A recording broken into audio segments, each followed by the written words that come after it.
Vodka, tequila, scotch, beer, wine, rum, gin, whiskey, alcohol. Alcohol probably took 20 years of my life, and you can't get that back. Alcohol is a drug, which most people don't think it is, but it actually is. It's classed as a depressant, meaning it slows down vital functions in the body. Alcohol is made through the fermentation of fruits and grains. The process of fermentation is basically letting fruit sit and rot until it can produce a mind-altering effect when you drink it. There's different types of things you can drink that have different amounts of alcohol in them. Like a beer, if you just drink beer, that has 2 to 6% alcohol. Wine is about 8 to 20% alcohol. And then you got your hard liquors, which are like vodka or whiskey, which are about 40 to 50% alcohol. When someone drinks 2 or more drinks, it acts as a stimulant. When they drink more than that, it acts as a depressant. If you binge drink, what you're doing is you're just drinking repeatedly over and over large amounts and large quantities of alcohol. If you put that much alcohol in your system at one time, you can get alcohol poisoning, which could lead you to go into a coma or even kill you. 12 years old, I was in the 7th grade. When I was in 8th grade, I think I was 13 years old. It became very regular at 14 years of age. 15 years old when I first started drinking. 17 years old, starting going out to parties, doing things like that. At first, drinking was a sociable thing, you know, I drank with my friends. Thought I was really cool going out with all the older guys, and I'd try to show off in front of them and drink myself stupid. They just go out and party all night. By the time I was probably 15 is where I started drinking at school. Putting it in a water bottle, I would take vodka or gin, something clear that looked like water, and I would just drink in class and pop mints in my mouth. We'd go in, break into his parents' liquor cabinet, fill up our super big gulps full of ice and Everclear, and then stop by 7-Eleven and fill the rest of it up with Coke, and then make it to first period. I was drinking not just at parties and stuff, but after classes and after work, and even at work. I waited tables, so it was very easy access to alcohol. It was just hard to say no. It was so readily available, and it was constantly there. My drug problem wasn't something that happened immediately.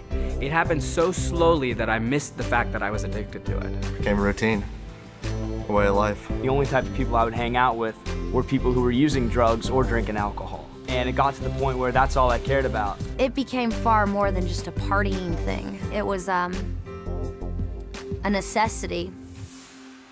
Without having alcohol in me, I could not function. I kind of became a loner because all I ever wanted to do was just drink and drink and drink. It felt like it was my only friend. Felt like that it was always there for me somewhere.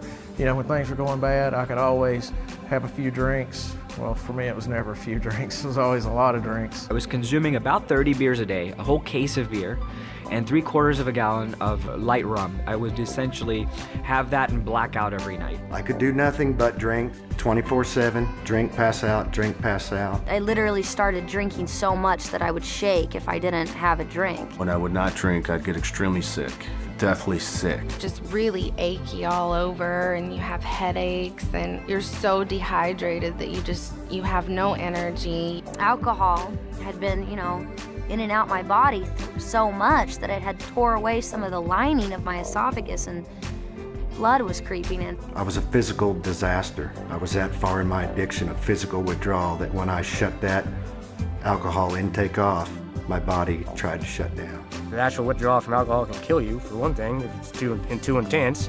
Your body has no vitamins or is dehydrated, and you can have DTs, you can seizure to death. That's terrible. I got a phone call, you know, that my father was in the hospital and that he was really, really sick, and that he wasn't going to make it. So the next day I got on a plane to go home, and my only way to confront this was to drink alcohol.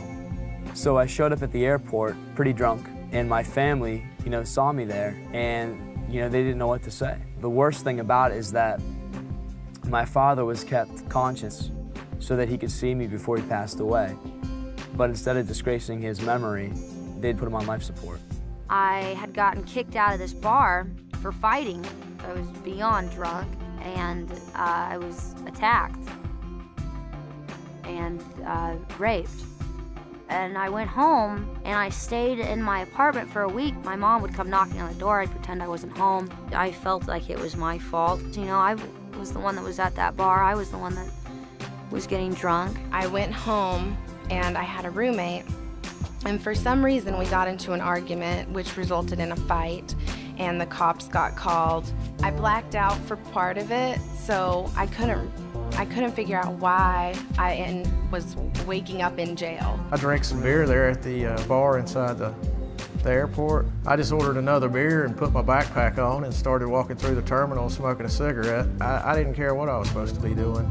And I ended up getting a fight with the police there at the airport, and I woke up in jail. I had staples in my head. In the military, I woke up and I actually had to crawl on my hands and knees off the flight deck of the carrier because I couldn't walk, and then I got discharged from that and lost a girlfriend and a kid and my whole life. I drank to blackout one night.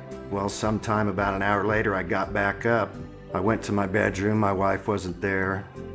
I went to the girls' bedroom, and they were all in the bed together, basically hiding from me through a blackout.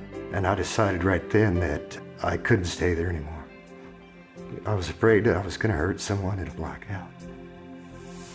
You know, I haven't had a drink in 3 years, yet I'm reminded daily of my alcohol abuse because of the long-term effects. I have horrible short-term memory, and it makes everyday life very difficult for me.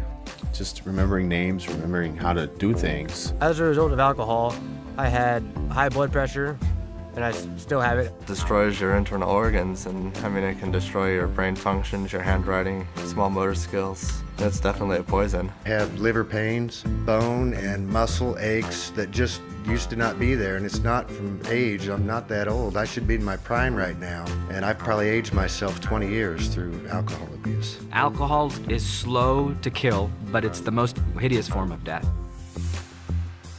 If I had known how sneaky and dangerous and insidious alcohol is, if somebody had kind of told me, and if I had known that it's not this symbol for a good time, I think that would have made a difference. It's not like some of the other drugs that instantly after your first time you're hooked and you're addicted to it. A lot of times, you know, most of my friends didn't even like the taste of beer when they first started drinking. It started out as something that was fun, something we did on weekends. How it progressed to an everyday, all-day thing is beyond me.